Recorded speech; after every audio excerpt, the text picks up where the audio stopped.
Right, I think we're on air now. Yeah. Good evening, and Axiom Flux Series 3, You Episode have to be 2. careful how you say that, by the way. Okay. I've only got half a two. That's my excuse. I'm sticking to it. Yes, well, this evening we've got James. Hi. Hello, good evening, James. And we've got myself, Stab. And hopefully we may have PJ. He's having internet problems at the moment. PJ's having internet. He said he's gonna try to do whatever he can to get on here. Yeah, it's difficult at the moment for him, but then I think it's difficult for most of us at the moment. Isn't life difficult itself, me friend? Difficult, very difficult, very difficult. It's not meant to be easy, is it? I suppose. Anyway, what are we talking? Oh yes, we're talking about the million The, march. the several hundred man march. The several million, yes, quite. Yeah, the million march There were event millions of them. that turned out to be not an event at all. Millions. They were doing horrible nothing to everything.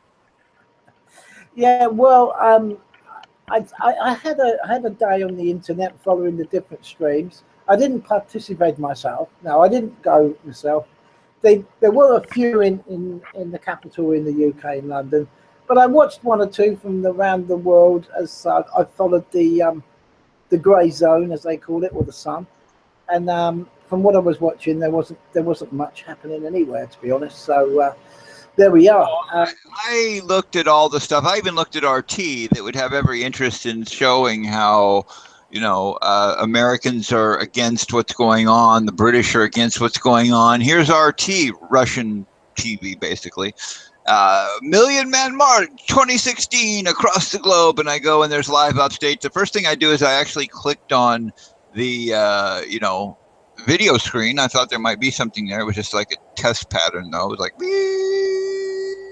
so then I go down and it's like anonymous activists take to the streets around the world for the Million Man March, an annual event held on November 5th.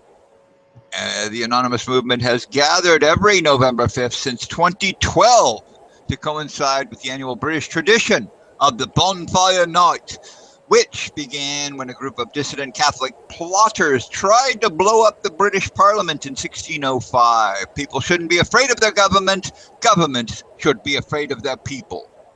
Happy 5th of November, said Anonymous on November 5th.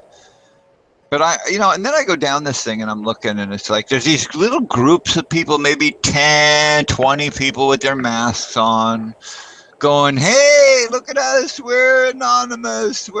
Now, I realize that Britain Parliament got more of it, right? So how many people were there? Hard to say. I did actually, there was somebody I knew who did go and she was doing a little bit of live streaming. I think there may have been 1,000. 1,000, like okay, 1,000. Now, add to that, let's find out, were there really a million? Do you think there were really a million?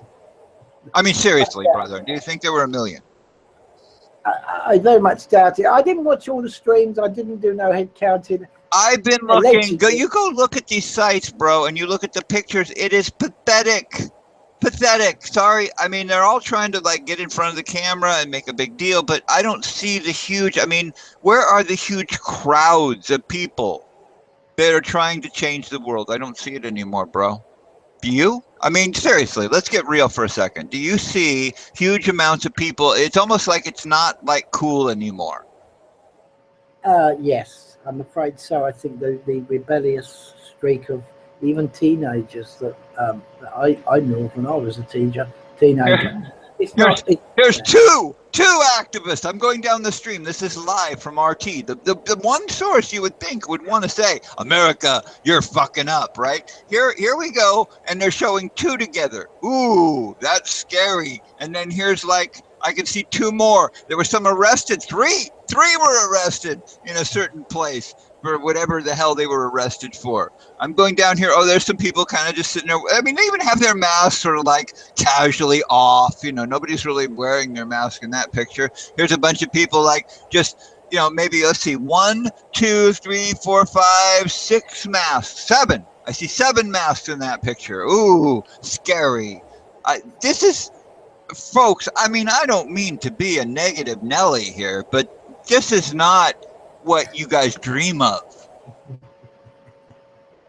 It's not what I'm dreaming of. Is it what you're dreaming of, Stav? Is it? No, not really.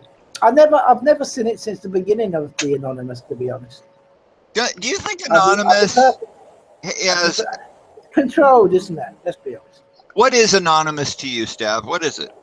I think it's just part of the establishment controlled, whatever. I mean, there's loads of theories out there, James. What do I know really about people on the internet? What do we know about each other? Only that we don't know shit, Stav. No. Let's be honest. The government, look, we're going through here in America. You know what we're doing right now, right? Yeah. We're trying to select our leader. Holy crap, dude, we have some great choices today. We have on one side a insensitive lizard bitch, and on the other side an egomaniac with sexual deviant problems. Let's go which way? I don't know. Let's look for the lesser of two evils, because you know what? Either side of that's evil. Killing people isn't right, and grabbing pussies isn't right.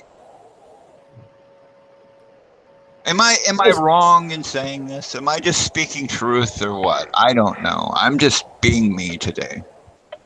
Do you know what it looks like, James? It's very much like it was here with the election, the referendum here. That's not going to be a referendum at all. Oh, it's advisory. It's not legal. You know, we won't be going out of the EU because it's not legally binding and all the rest of this bullshit.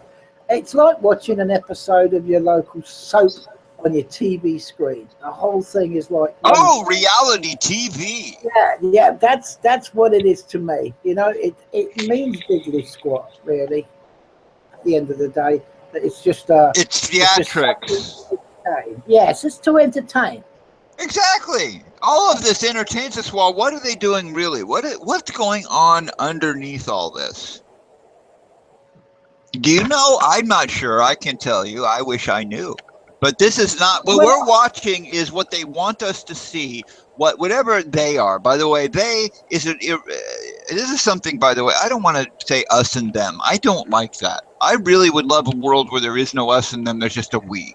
Okay, let me make that clear. But I do see that there's a dichotomy of an us and them. That it's almost like whoever them wants to be is like choosing to be a them and coming against a we. Am I crazy, or am I thinking in terms of something esoteric, or am I just too drunk to be reasonable here? I don't know. No, I think it's fine. It's how we all perceive what we, what it is, or them, us, them, whatever. And there's facts out there. There is some facts out there. There's a lot of people. There's a few people.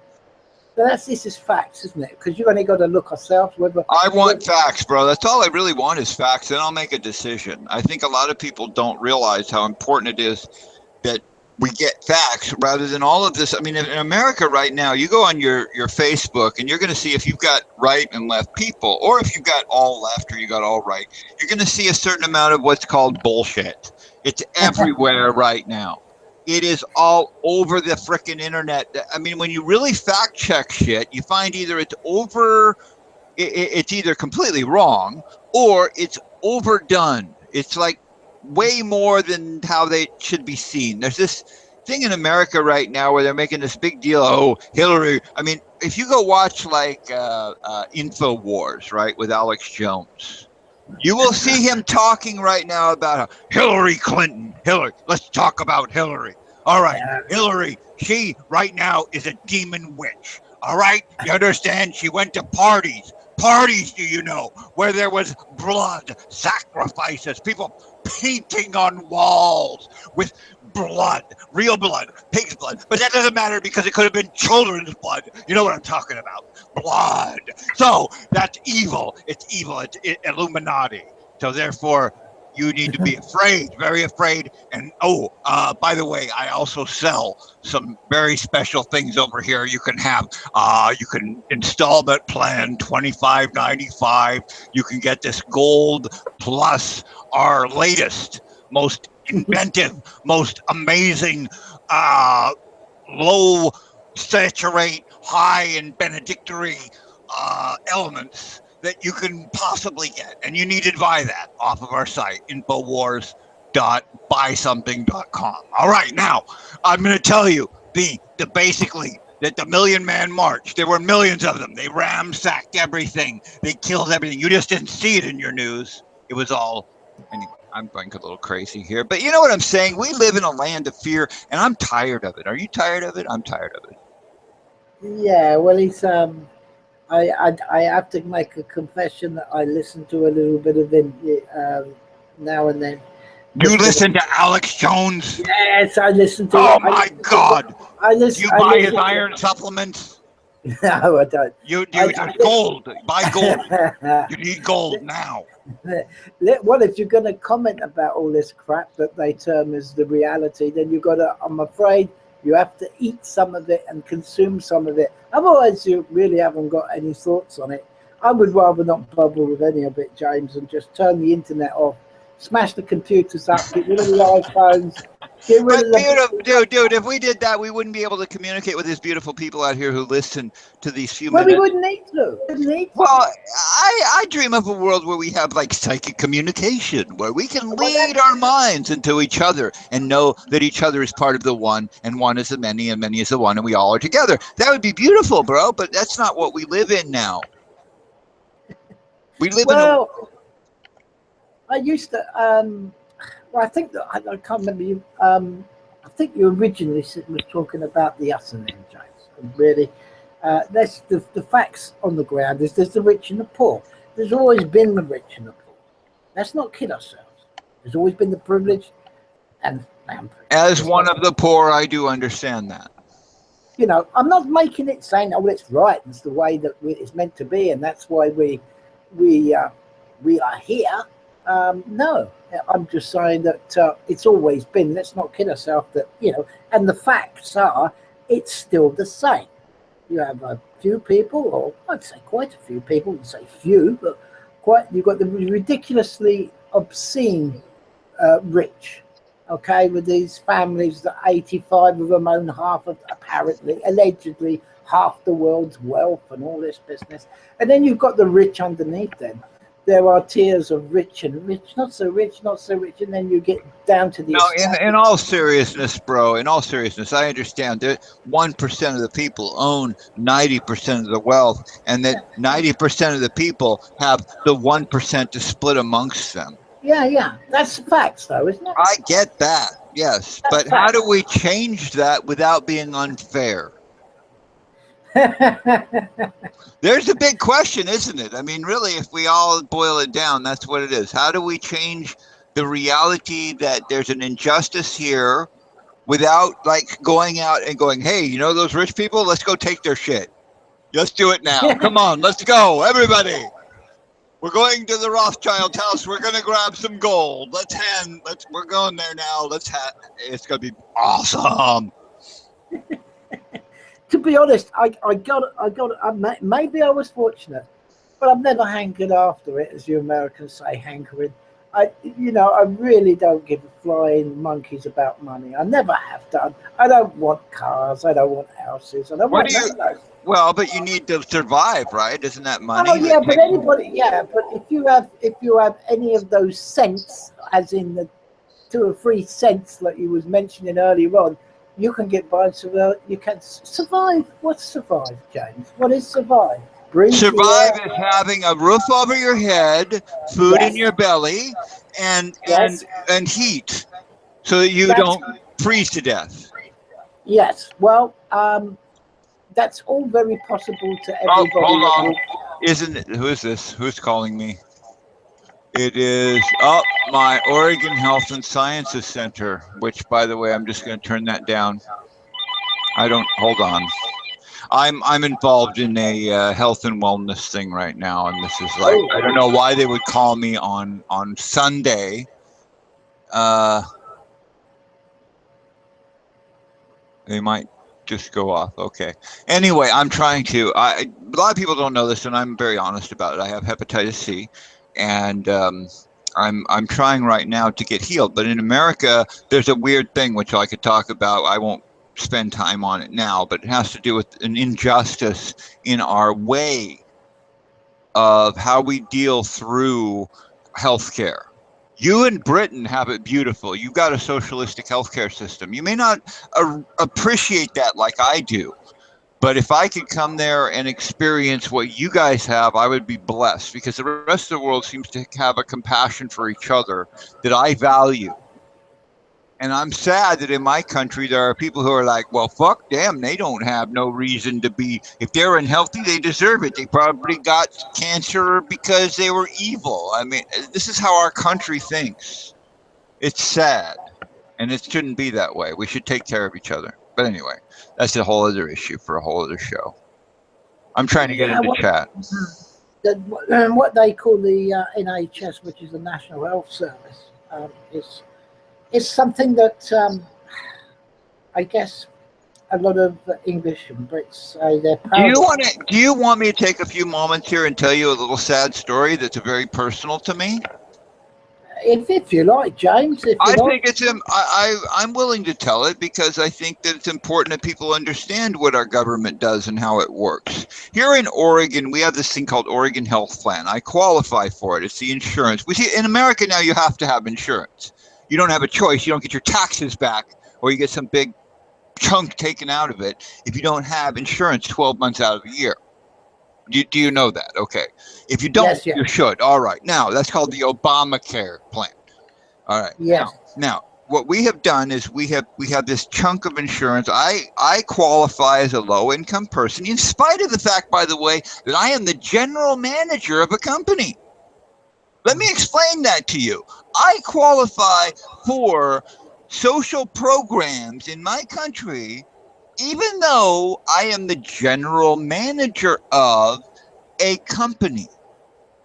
Does that make sense? I don't know if it does. It doesn't really matter to me anymore. That's just how it is in America. Now, I have hepatitis C.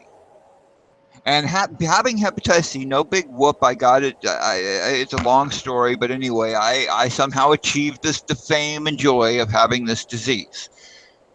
It's been proven. Now, they have a medication now called Harvoni. I don't know if you've heard about it. It takes about 30 days, I believe, of pills in order to achieve absolute wellness, meaning you are cured. Now, all right, this medication is here in America available to me. I want to make that very clear. I am on government subsidized Obama health care. Right. Okay, let's make that clear. Then, on top of it, I'm seeing a doctor. Now, here's what my doctor said to me. I'm going to tell you, you have hepatitis C, that's clear. We're going to do a series of checks on your liver, because basically here's the situation.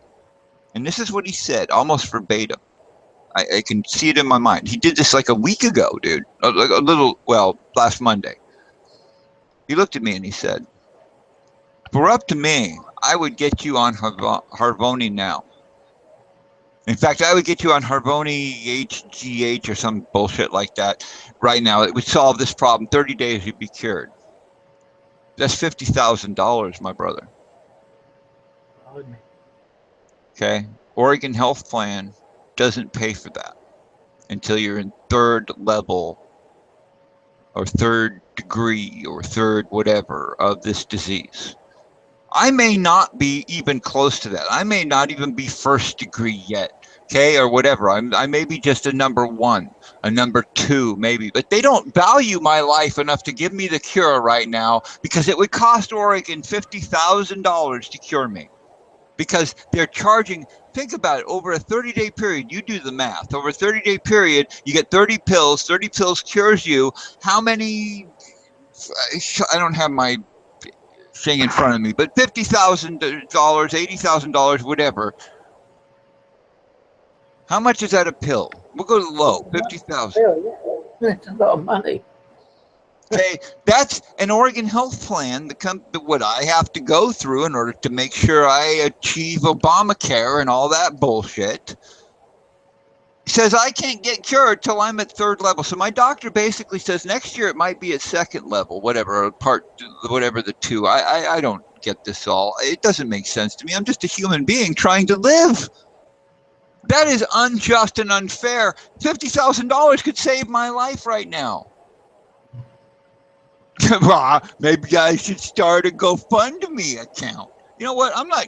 Frick that. I just want this system that I'm supposed to be living in to take care of me enough to keep me healthy. I could be healed now before my liver gets a lot of damage. Yeah. Before I have to worry about liver cancer. People don't get it. This is America, the land of the free and the home of the brave. This is not right. This is not just. Is it? I mean, can you tell me that's justice? Is that rightness? Is that the way it should be? It's about corporations and profits. And, you know, if capitalism wants to win my soul and tell me how Republicans have it made, then tell me, how come you're not funding my wellness?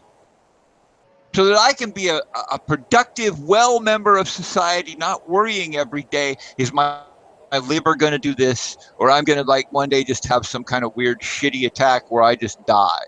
Or do you not care about me? Because you know what? I care about you. Well, is there a duty of Sorry. care? That's all right. It's okay, James, and I understand it's one fucked up system, but it's meant to be that way for the beneficiaries of the corporation. The lizard people run it all. The lizard people, I tell you. It's lizards. They're lizards. Yes, it's the satanic. It's the satanic. Eating your soul. God damn it. I'm sorry, I'm being silly, but the fact is that I laugh at my plight. In the face of this, I'm not looking for you guys, by the way, to be all like, "Oh, poor James, let's send him money," because I haven't opened a GoFundMe account for this. All right, I'm not looking for money. It's not all sugar and nice in the UK. I know you guys go through your own bullshit. We have the NHS, which is free at the point of access. That's what it means. It means if you need an emergency, you're meant to be able to go down to the hospital and be seen and be attended to. Right. It kind of, that's the idea. That's the idea. But as late, in the last 2 or 3 decades, that's not always been the case. And actually, it's less and less the case as we go on. I've known of 2 elderly people now that went into hospital, went in for routine, okay? And I knew that if they went in hospital, they weren't coming out. Now, how did I know they weren't coming out? Well, they have a thing here, right, that they call Liverpool Care Pathway. Mm-hmm. Now, this is euthanasia of the elderly people, okay? They say it's humane that, you know, once a human being, Soylent Greenest people. Yes, it's almost, you know, you watch these sci-fi movies of yesteryear and you think, do you know what? There's a load of truth in that. But anyway, we won't go into that. But, you know, there's a lot going in our supposedly National Health Service that Britons are so proud of. They put it in Olympic Games and make it part of the opening ceremony and all this rubbish. But it's not what it seems. It is free at the point of access. But I have suffered from that myself, where I almost died because I got turned out of hospital because they told me there was nothing wrong with me. Go home, you're wasting our time. Hmm. And then I was rushed back in a few hours later. So what you're saying is that socialized healthcare isn't much better than what I'm dealing with. You don't have to find this money and be. Well, you do actually. We have a lottery here for supposed, or should we say, alleged cancer. Spin the wheel. Do you live? Hello, ladies and gentlemen, and welcome to Do You Live? Yeah, Johnny. No, you don't. Go home and die. You're in the wrong area. You can't have that treatment. I'm sorry, but your area isn't allowed to have cancer. We apologize, but go home. So, I mean, I'm laughing about it, but it's not. It's very You sad. got to. Very sad. It is sad, but you know, the only way we can deal with this as human beings, I believe, is through humor. If we don't laugh at our plight, then we're not going to take the power back. Part of taking the power back, comedians have known this for years, is the fight for comedy. That's why you knock them dead, because it's comedy is a power. And that's why I laugh in the face of this shit. I laugh at what's going on. I laugh at my own potential for death. We're all gonna die, bro. Who's not? Anybody here not gonna die? I will wager money on all of you that you're all gonna die someday. Isn't it 2 certainties, or is there 3? I know the 2. There's tax and death, isn't there? What's the other one? I don't know. Probably Barney the dinosaur. I think he's pretty much in all of our lives. I love you, you love me. We're a happy family with a great big hug and a kiss from me to you.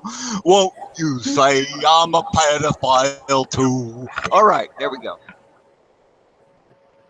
These will be great clips for people who want to do a clip show and take clips from this show. They can take those things and they can put it in and they can fit it in with videos. I've seen this happen. Well, listen, at least you're making your own humor, because even I don't watch television. I haven't got one. I haven't watched one in years, so I wouldn't watch one if you paid me. So that's gone. I just don't watch that shit anymore. But it is shit. Let's be honest. It is. Yeah. But years ago, a few years ago, not that. Do you watch? By the way, I have a TV I can watch YouTube on. Do you watch YouTube much? I go to YouTube when I'm yes, and that's, you know what I found is I've got this YouTube TV thing, which is like a Vizio, I guess is the company, and they have it so I can like tap into my I love it, dude. I'm never on television anymore. I'm just over on YouTube watching what I want to feed my brain with. Yeah, that's it. That's it exactly. That's what I do, James, and I've done for quite a while now, and I don't miss that television. I got piles and piles of leather. I got drawers. We get them every 2 or 3 months, right? And the biggest fun, especially you guys, our cousins on the other side of the Atlantic, you laugh your socks off when you say you have to pay for a TV license. Yes. We have to watch freaking commercials, and then. but the irony of that is we still have to watch the commercials and pay the TV license. But that's another thing. Hey, paying for commercials. They got you guys by the balls, man.